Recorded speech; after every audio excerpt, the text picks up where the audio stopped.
Okey, Assalamualaikum warahmatullahi wabarakatuh. Berjumpa lagi kita dalam episod yang kedua cabaran RM20, di mana kita menerjah ke bazar-bazar Ramadan dan kita akan membelanjakan RM20 dan kita akan tengok apa yang kita akan dapat.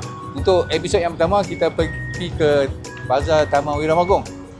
Kita dah spend RM20 dan kita dapat 5 barang. Adakah rekod itu akan dipecahkan pada petang ni? Saksikan. Jom. Kita sekarang berada di Bazar Ramadan Tandok, Alustar, Kedah.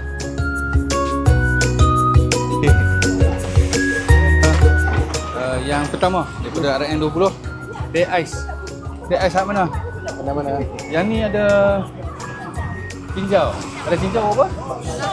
Oh, RM4. sama ya. Okey, boleh. Boleh tinjau. Apa? RM4.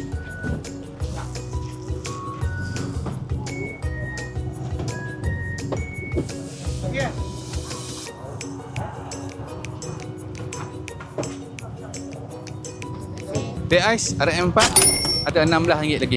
Jom. 5.20. Ini rangka. Rangka. Satu kan? Satu.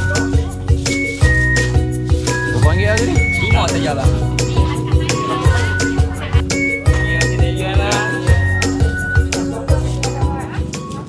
Bakar ayam RM5. So kita ada laki-laki RM11.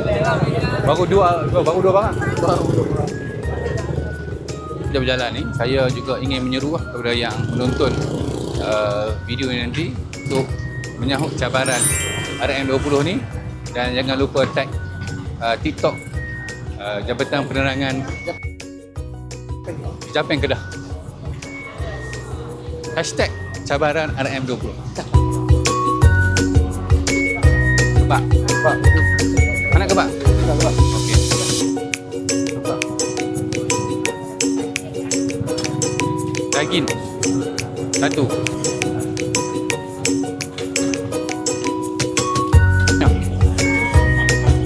Dah satu lah. Kebab RM5. Keli ya. Cekok RM6. Ni ke apa? Talapia. Ambil keli lah satu. Okay, menu kita yang terakhir mencukupkan RM20. Keli ni keli bakar. Keli bakar. Okey. Berakhirlah sudah cabaran RM20 kita untuk episod yang kali ini. Untuk kali ini kami berjaya membeli sebanyak 4 jenis makanan. Ayak, teh ais. Ni ada rangka ayam bakar.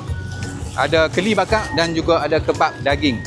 Jadi kepada yang menonton video ni dan ketanya-tanya di mana Bazar Ramadan Tandok ni, turun tol Alustar Selatan, traffic light yang pertama tengok ke kiri.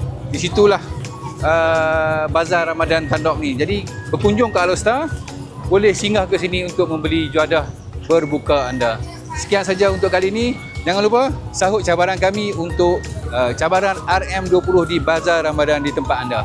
Sekian, Assalamualaikum warahmatullahi wabarakatuh.